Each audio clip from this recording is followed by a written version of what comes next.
Bonjour, alors je pensais vous faire aujourd'hui un dernier débrief sur la loi dite bioéthique et finalement ce ne sera pas le dernier et vous allez comprendre pourquoi.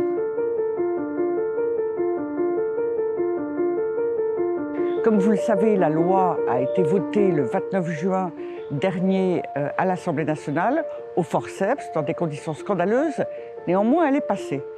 Et puis, 80 députés ont saisi le Conseil constitutionnel et ils l'ont saisi sur plusieurs sujets précis, qui étaient la question de l'eugénisme, la question des embryons chimères, des embryons transgéniques.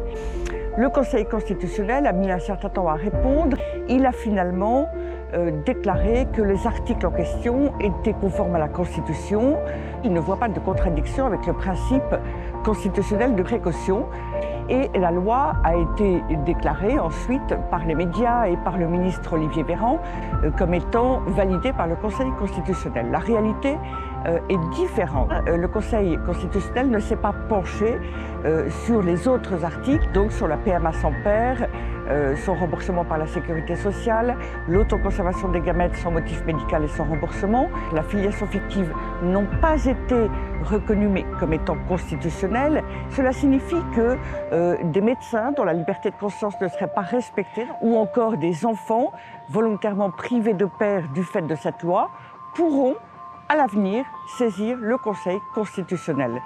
Cela veut dire que le combat n'est pas terminé et bien sûr, nous allons continuer à le mener, même s'il s'agit évidemment de moyen et de long terme.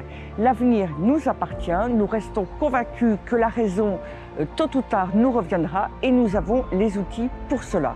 Je vous donne, quoi qu'il arrive, rendez-vous très bientôt pour la suite de notre combat pour défendre la filiation père-mère-enfant, pour défendre, et cela va avec évidemment la différence homme-femme et plus largement la famille.